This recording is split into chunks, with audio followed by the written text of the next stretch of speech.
the Mafia boss, banned the Black Maid from the East Wing until he needed her most. Act Y. The Ordinary Lie.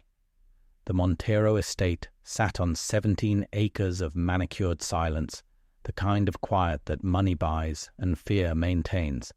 From the outside, it looked like old wealth, ivy-climbing limestone walls, fountains that whispered rather than roared, gardens so precise they seemed to apologize for existing. But wealth wasn't what kept the gates locked. Power was. And power, unlike money, doesn't care how beautiful it looks. I'd worked there for 11 months before I understood the geography of the house wasn't about architecture, it was about permission. My name is Ruth Adebayo. I came to the Montero household through an agency that specialized in discretion, women who cleaned without questions, who saw without remembering, who existed in the margins of rooms where decisions were made that never made the papers.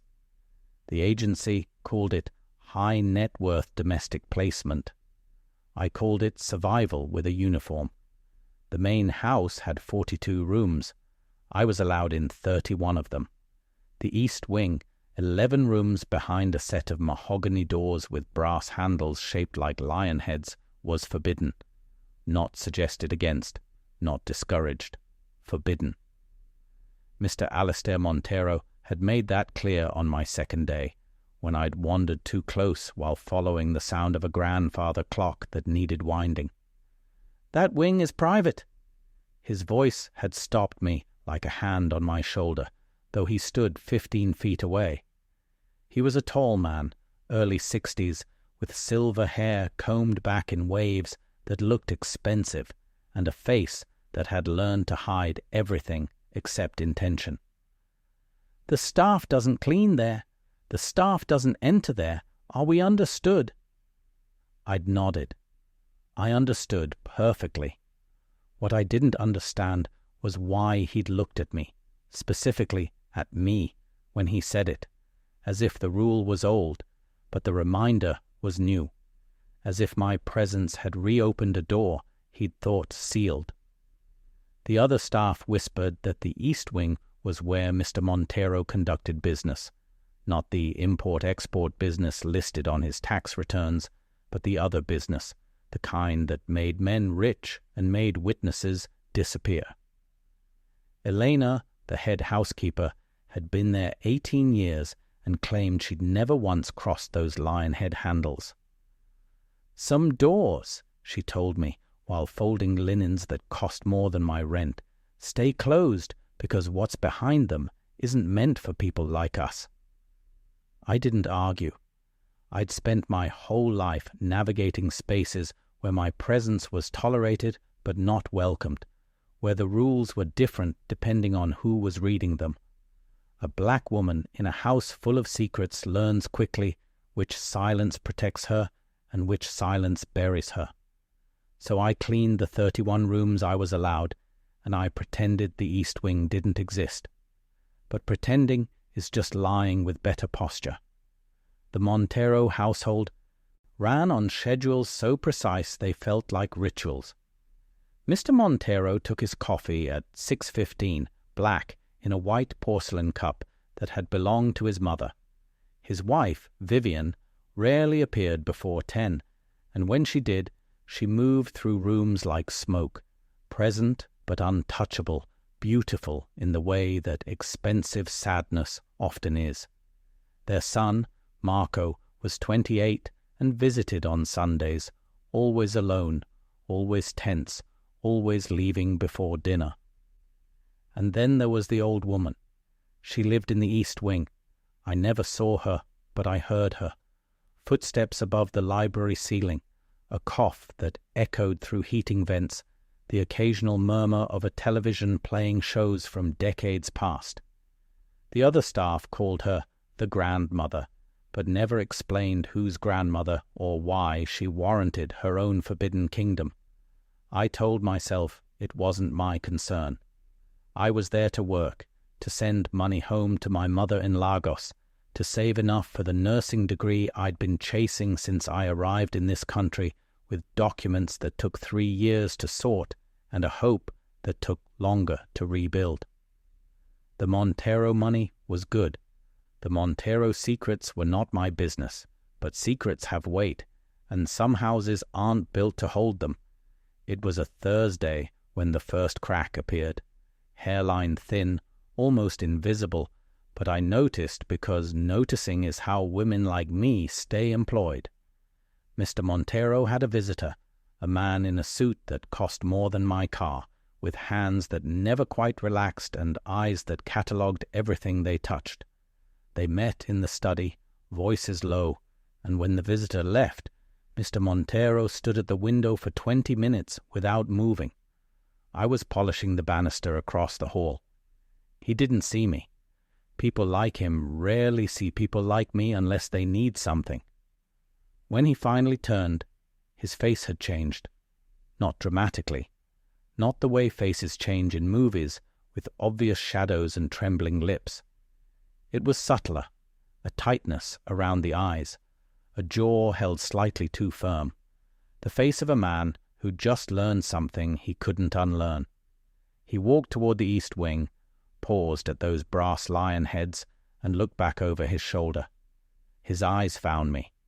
For 3 full seconds we stared at each other.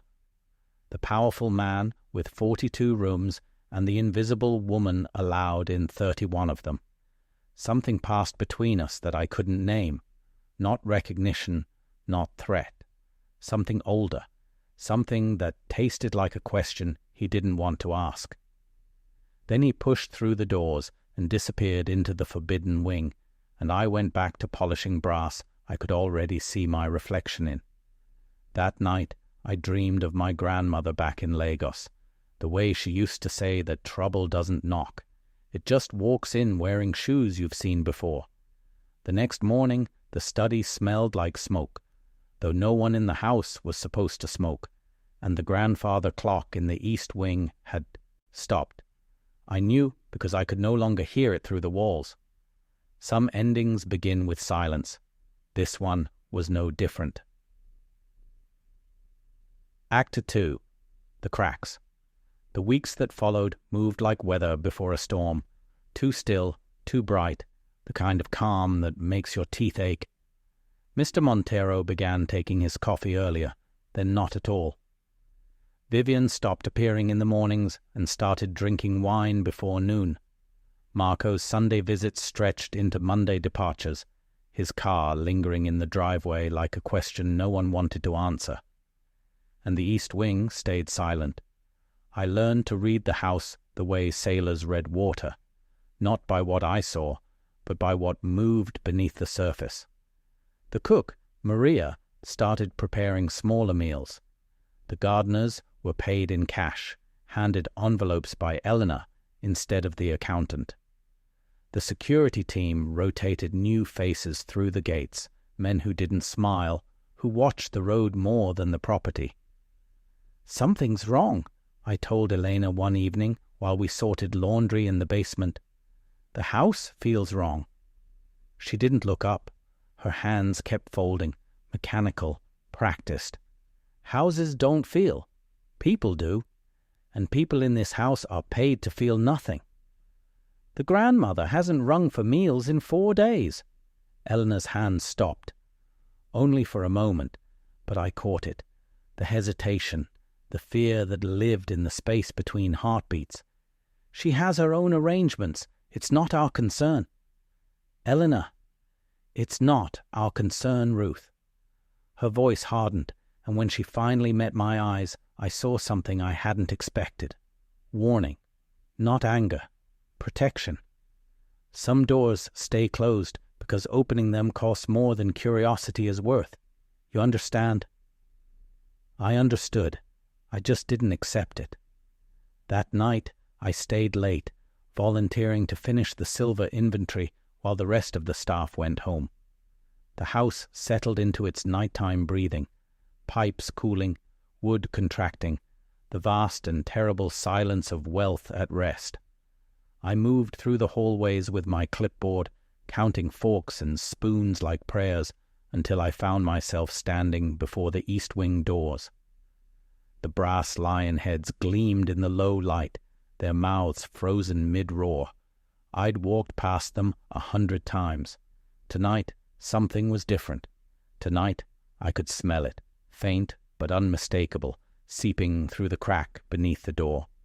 Sickness, the thick, organic scent of a body struggling against itself. I pressed my palm flat against the wood. Cool, solid, a barrier built by men who believed some things should stay hidden. "You're still here." I turned so fast I nearly dropped the clipboard. Mr. Montero stood at the end of the hall, half-shadowed, a glass of something amber in his hand. He wasn't surprised to see me there. His face held the expression of a man who'd been expecting this moment, dreading it, waiting for it anyway. "I was finishing the inventory, sir." "At 11 at night, by the east wing doors." It wasn't a question. He walked toward me, and for the first time I saw how tired he was. Not sleepy tired, but the kind of exhaustion that accumulates over years, over choices, over the weight of being someone everyone fears and no one comforts. "You're observant, Ruth. Dangerously so." "I just do my job, sir." "Your job is 31 rooms." He stopped 3 feet away, close enough that I could see the broken capillaries in his eyes, the slight tremor in the hand holding his glass. "This door is not your job." "Someone's sick in there." The words hung between us, heavier than I'd intended. His jaw tightened. His eyes flickered toward the door, then back to me, and in that flicker I saw something I'd never expected from Alistair Montero. Helplessness. "My mother," he said quietly. "She's dying." The confession cracked open the air between us. I watched him struggle to reassemble his face into something commanding, something in control, but the pieces wouldn't fit anymore. Grief does that. It makes liars of the powerful. "She was diagnosed 3 months ago. Pancreatic. Stage 4. He took a long drink, the ice clinking against crystal. "She refuses hospitals, refuses treatment, says she wants to die in the room where she raised me, and I—" His voice caught. "I can't argue with her. I've never been able to argue with her." "The nurses," I said carefully. "The staff who care for her. She's fired 4 in the last month. She doesn't want strangers touching her, doesn't want anyone seeing her." He trailed off, and I understood. Pride. The terrible pride of a woman who'd built an empire beside her son and couldn't bear to let anyone witness its crumbling. "She's alone in there." "She has medication, monitors. I check on her when I can." But his voice broke on the last word, and we both knew the truth. When he could, wasn't enough. It hadn't been enough for weeks. I should have nodded, expressed sympathy, gone back to my 31 rooms. That was the smart choice, the safe choice, the choice that kept invisible women employed in visible men's houses. But my grandmother had died in a room full of family. My mother had sat by her bed for 9 days, wiping her brow, holding her hand, singing hymns so quietly they sounded like breathing. No one should die alone, not even the mothers of monsters. "I have training," I heard myself say. "Before the agency, I was a nursing assistant in Lagos. 2 years. Mr. Montero stared at me. The glass in his hand had stopped moving. "The East Wing is private." "Yes." I held his gaze, and something strange happened. The wall between employer and employee thinned, just slightly, and beneath it I saw something human. Something afraid. "But your mother shouldn't die alone because a door is closed." For a long moment he didn't speak. The grandfather clock, the one I thought had stopped, began to chime in the distance. 11 deep notes echoing through the forbidden, wing like a heartbeat resuming.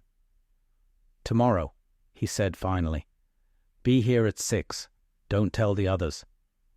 He walked away before I could respond, and I stood in the hallway until his footsteps faded, until the silence wrapped around me again, until I understood that I'd just stepped across a threshold more dangerous than any door. Some cracks you can't unsee, some choices you can't undo, and some permissions, once given, change everything that comes after. Act 3. The Descent. Her name was Constance Montero, and she had hands that remembered power. I learned this on my first morning in the East Wing, when I knocked softly on her bedroom door, and she answered with a voice like gravel wrapped in silk. "If you're going to invade, at least invade properly. Open the door."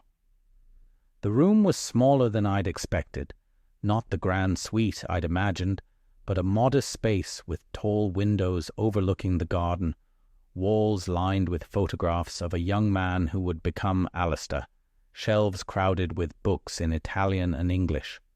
The bed was hospital-style, adjustable, surrounded by equipment that beeped and hummed, and in the center of it all, propped against pillows like a queen holding court in exile, was Constance. She was 83 years old and weighed perhaps 90 pounds. Her skin was translucent, stretched over bones that seemed to glow from within. But her eyes were dark and sharp and completely, terrifyingly alert. "You're the one my son sent." She looked me over with the practiced assessment of a woman who'd spent decades evaluating threats. The black girl who cleans bathrooms and can't mind her business. "I'm Ruth, Mom. I have nursing experience." "I don't need nursing. I need to die in peace, which seems to require more effort than it should." She gestured weakly at a chair by the bed. "Sit. You're too tall standing there. It makes my neck hurt." I sat. She studied me. The machines beeped. "My son thinks you're safe," she said finally. "He thinks because you're staff, because you're, what's the phrase, of service, you'll be invisible enough to keep his conscience clean while I rot. Is he right?" "No, Mom." Her eyebrows rose. "No?" "I'm here because no one should die alone. Your son's conscience isn't my job." Something shifted in her face. Not softening, exactly, but something adjacent to respect. "You have a spine. Good. The nurses he hired were all made of tissue paper, folded the moment I raised my voice." She closed her eyes. "I'm tired, Ruth, but I won't sleep while you're here. Not yet. Tell me something first." "Tell you what, Mom?" "Tell me why a woman from—" She opened one eye. "Lagos, was it? Why a woman from Lagos cleans houses for men like my son. You're too clever for this work. I can tell by the way you hold your shoulders. Clever people hold tension differently." I didn't answer right away. The truth was complicated, layered with visa applications and rejection letters, with credentials that didn't transfer, and degrees that meant nothing across borders, with the particular exhaustion of being qualified for everything and certified for nothing. But Constance Montero hadn't asked for my resume. She'd asked for something simpler. The truth. "Because the world doesn't care what you're capable of," I said. "It cares what you're allowed to do, and where I come from doesn't give me permission to do much here." She smiled, a small, bitter thing. "Now you sound like me. 50 years ago, before Alistair's father made us rich, before the business swallowed everything good, I was a secretary who typed faster than I could think and dreamed bigger than anyone allowed." She coughed, wet and deep, and I moved instinctively to help her. She waved me off. "I built this family, Ruth. Every brick, every dollar, every drop of blood in these walls. I was there. And now I'm dying in a room they won't let anyone enter because my son is ashamed of what we became." "Ashamed?" "That's why he kept you out. All of you. Not because of business. Because of me." Her voice cracked. "Because I'm the secret he can't face. The woman who taught him that power matters more than mercy. and now he doesn't know how to watch me become weak. The confession settled between us, and I understood something I hadn't before. The East Wing wasn't forbidden because of what happened there. It was forbidden because of who lived there. Constance Montero, the architect of everything her son had become, hidden away like evidence of a crime no one wanted to name. "What do you want, Mom?" I asked quietly. "Not what your son wants. What do you want?" She looked at me for a long time, and in her eyes I saw something unexpected. A young woman, fierce and striving, still alive beneath the dying flesh. "I want to stop pretending," she whispered. "I want someone to see who I really was. Not the monster, not the mother, just Constance." Over the following weeks, I came to the East Wing every morning at 6 and stayed until Eleanor noticed my absence. We developed a rhythm, medications, meals, conversation. Constance told me about her childhood in Sicily, about the husband who'd loved her badly and left her wealthy, about the choices she'd made that she couldn't unmake. And slowly, painfully, she told me about the business. The Montero empire wasn't built on imports and exports. It was built on influence, the careful, patient accumulation of debts that powerful people owed. Politicians, prosecutors, police. Constance had kept the ledger in her head for 40 years, and now that Head was dying, the debts were becoming dangerous. "Alistair thinks he can manage without me," she said one afternoon, her voice thinner than it had been the week before. "He thinks the threat of exposure is enough, but he doesn't understand. These men don't stay afraid forever. They just wait until you're weak." "Is he in danger?" She didn't answer, but her silence was heavy enough. The next morning, I arrived to find Marco Montero standing outside the East Wing doors.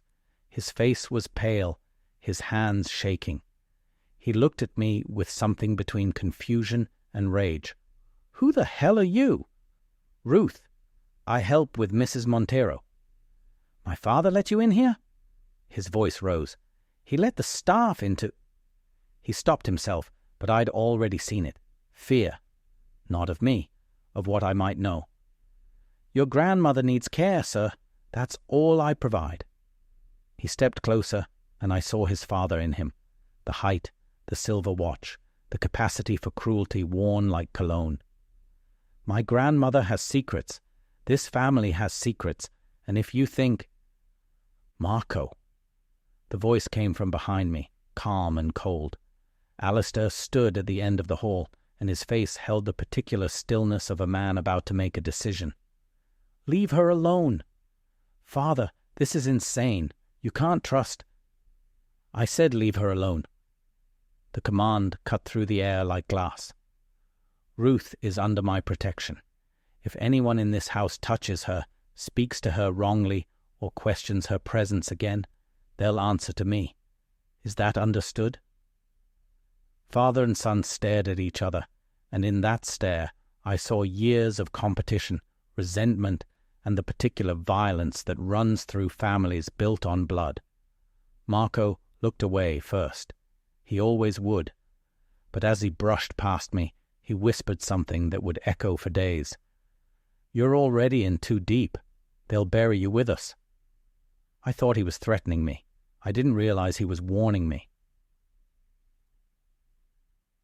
Act 4. The reckoning Constance died on a Tuesday at 4:17 in the morning, with her hand in mine and her eyes fixed on a photograph of her son at 7 years old. She didn't say anything at the end. She simply stopped breathing between one heartbeat and the next, and the machines began their clinical screaming, and I reached over to silence them because the noise felt like an insult to the quiet way she'd left. I sat with her for 20 minutes before I called anyone, 20 minutes of stillness in a room that had become, against all expectation, something like sacred. 20 minutes to understand that I'd been present for the ending of an empire, not the business or the money, but the will that had held it together.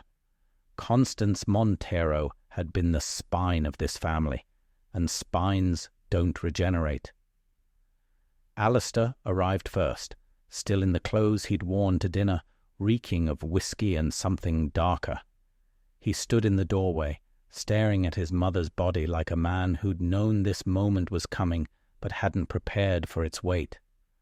"Was she—" His voice broke. "Was she in pain?" "No, sir. She went peacefully." Peacefully. He laughed, but there was no joy in it. She never did anything peacefully in her life. He walked to the bed, and I rose to give him space, but he gestured for me to stay. "You were here. You stayed with her." "Yes, sir." "Why?" He looked at me, and in the low light of the death room, all his armor had fallen away. He was just a man, old and tired and utterly alone. "You owed us nothing. This family has given you nothing but locked doors and suspicion. Why did you stay?"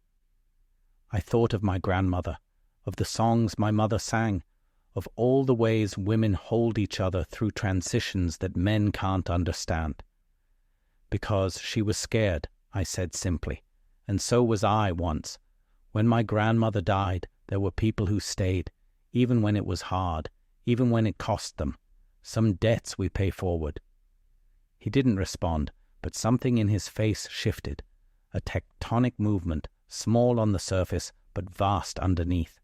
He reached out and took my hand, briefly, and his grip was the grip of a drowning man who'd just touched solid ground. "Thank you," he whispered. "I don't know how to repay—" "Mr. Montero." Marco's voice cut through the moment like a blade. He stood in the doorway, phone in hand, his face tight with something beyond grief. "We need to talk. Now. It's about the ledger." The word hung in the air. Ledger. I saw Alistair's face transform, from mourning to alertness to something cold and calculating, the businessman returning, the father of the empire stepping back into his role. "Ruth, leave us." "Sir." "Now." I left, but not far. The hallway outside the east wing had a heating vent that carried sound from the bedroom, and I'd learned its secrets weeks ago. I pressed my ear close and listened as the Montero men confronted the inheritance their mother had left behind. The ledger, it seemed, was more than a list of debts. It was a document, proof of decades of corruption, bribery, and worse. Constance had kept it hidden, its location known only to her, its existence a weapon she'd wielded with precision. But in her final weeks, as her mind had begun to wander, she'd hinted at its location to people she shouldn't have trusted. Now men were coming. Men who wanted the ledger destroyed. Men who would kill to ensure their secrets stayed buried. "We have 3 days," Marco was saying. 3 days before they move. We need to find it before they do, or—" "Or what?" Alistair's voice was ice. "They'll what, Marco? Kill us? Destroy us? Your grandmother built this family to withstand worse than threats from frightened politicians." "They're not frightened anymore, Father. They're desperate. And desperate men don't send lawyers. They send—" A crash. Glass breaking. Then running footsteps, shouting, the sharp crack of gunfire that split the pre-dawn silence like the end of the world. I ran. Not away. Toward the east wing, toward the sounds of violence, toward the chaos that was swallowing the house I'd spent almost a year learning to navigate. I didn't think about safety or consequences. I thought about Constance, about her body still cooling in that bed, about the secrets she'd carried that were now tearing her family apart. The east wing doors hung open, one of them splintered where someone had kicked it in. I could hear more gunfire now, distant, somewhere in the main house. Security responding, intruders engaging, the careful balance of power that had kept this estate peaceful finally, irrevocably, breaking. The bedroom was empty. Alistair and Marco had fled or been taken. but in the chaos, something caught my eye. A photograph on the floor, knocked loose from Constance's bedside table. The glass was cracked, but behind it, the image was clear. A young Constance, maybe 20, standing outside a church in Sicily, and behind her, partially visible, a date carved into stone. 1961. I remembered something she'd told me in one of her lucid moments. The old country knows where to keep secrets. Stone remembers what paper forgets. I looked around the room, at the walls, the floors, the places where secrets could hide, and then I saw it. The fireplace, rarely used, its stone facade ornate and old and distinctly Sicilian in design, and on one of the carved figures, barely visible unless you knew to look, a date, 1961. The stone moved when I pressed it. Inside was a leather-bound book, its pages yellowed but intact, filled with Constance's elegant handwriting, names, dates, amounts, sins catalogued with the precision of an accountant and the vindictiveness of a woman who never forgot a slight. The ledger. I held it in my hands, and I understood that I was holding power. Enough power to destroy politicians, to end careers, to reshape the world the Monteros had built. Enough power to save Alistair Montero or damn him. Enough power to make myself a target or a savior. The gunfire had stopped. Sirens wailed in the distance, and in the silence I made a choice. I walked out of the east wing, through the shattered doors, into the hallway where blood marked the marble and men lay groaning in various states of injury.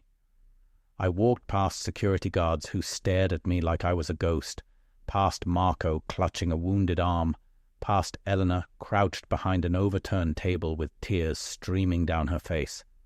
I walked until I found Alistair Montero, standing in the foyer with a gun in his hand and the look of a man who'd lost everything.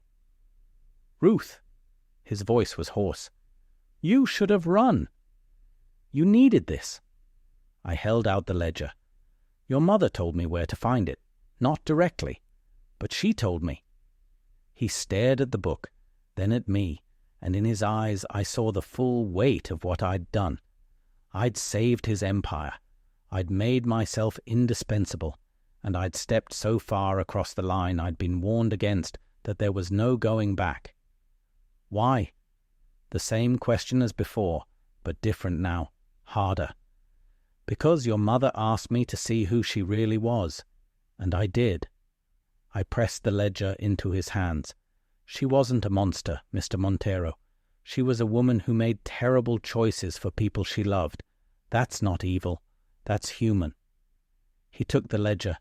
His hands were shaking. "And because," I continued, quieter now, "I'm tired of being invisible, of living in the margins while powerful people decide what I'm allowed to touch. Your mother saw me, really saw me.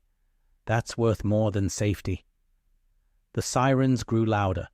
Red and blue lights painted the windows, and Alistair Montero, the most dangerous man in the city, looked at me with something I'd never expected to see from him. Recognition. Not of my usefulness, of my humanity. "You're not staff anymore," he said.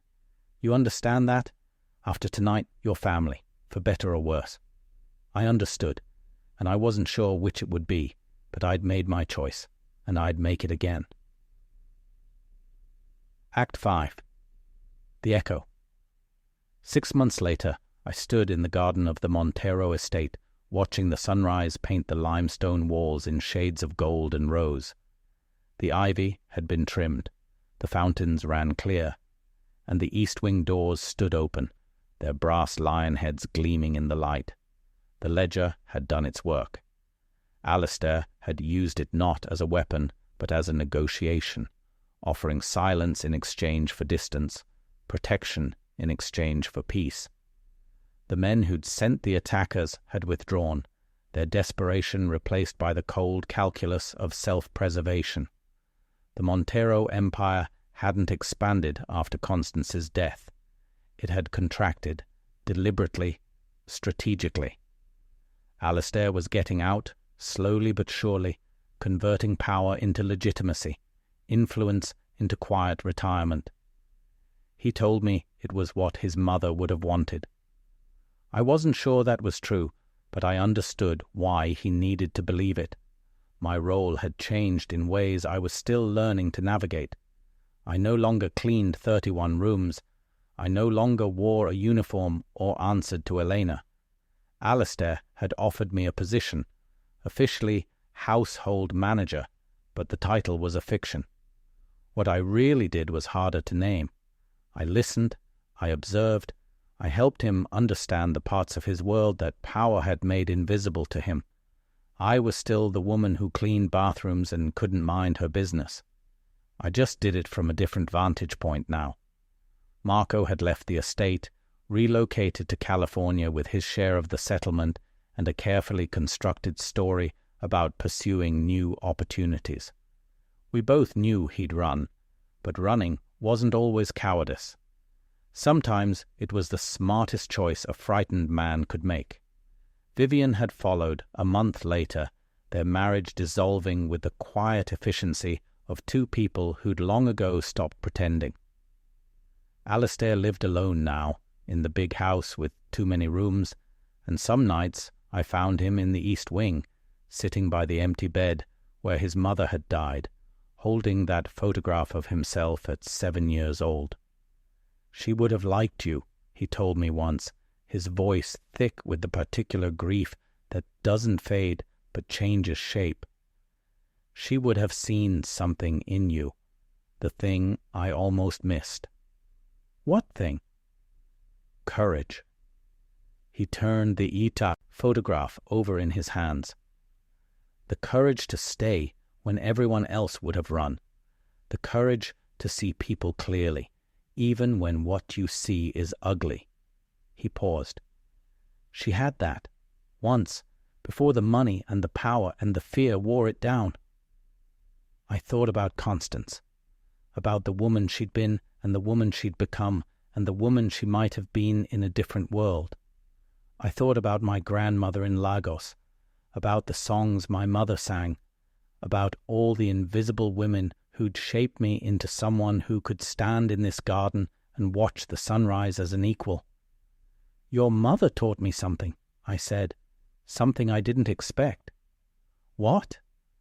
"That some doors stay closed because opening them costs more than curiosity is worth, but some costs are worth paying." I looked at him, this powerful man who'd lost almost everything and somehow found peace in the wreckage.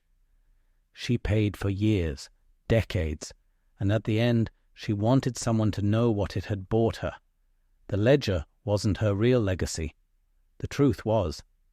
He nodded slowly, and I saw acceptance settle into his features, the hard-won acceptance of a man who'd finally stopped fighting the story he'd been born into. "What will you do now?" he asked. "You could leave. I'd give you enough to start over anywhere, the nursing degree you wanted, the life you were building before." Before. The word hung between us like a door neither of us was ready to close. "I don't know," I admitted, "but I know I'm not who I was when I walked into this house. The woman who stayed in the margins, who pretended she couldn't see what she was looking at, she's gone, and whoever I'm becoming, she can't go backward." He smiled, a real smile, tired but genuine. My mother used to say something similar. We become who we become. The only choice is whether we become it well. I looked at the house, at the East Wing with its doors finally open, at the gardens where secrets had been buried and unearthed and buried again. I looked at my hands, which had cleaned and nursed and held a dying woman's fingers in the dark. I looked at the man beside me, who had seen me invisible and then seen me whole. "Ruth." His voice was quiet. "Whatever you decide, you'll always have a place here. Not as staff, not as a debt repaid, as someone who mattered when mattering was dangerous." I thanked him, and I meant it. The sunrise finished its work, and the day began, and I walked back toward the main house to start whatever came next. The path took me past the fountain where I'd stood on my first morning, nervous and invisible, trying to learn the geography of a world that hadn't wanted me. Now I knew that geography better than anyone alive. Every room, every secret, every silence that held more than words. But geography wasn't what I'd learned. I'd learned that some houses aren't built to hold their secrets forever, that some doors must be opened no matter the cost, that the people we become are shaped not by the rooms we're allowed to enter, but by the ones we refuse to be kept out of. I thought of Constance, of her fierce eyes and her trembling hands, and the question she'd asked me on that first morning. "Why are you here?" I finally had an answer, not the one I'd given her, the real one. Because some things are worth more than safety, because invisible women carry the world, and the world owes us the chance to be seen, because courage isn't the absence of fear, it's the refusal to let fear decide who you're allowed to become. The house rose before me, golden in the morning light, its windows catching the sun like eyes finally open. I climbed the steps, I opened the door, and I walked in like I owned the place. Because that's how most beginnings sound, not loud, not certain, but like someone deciding they're done being quiet.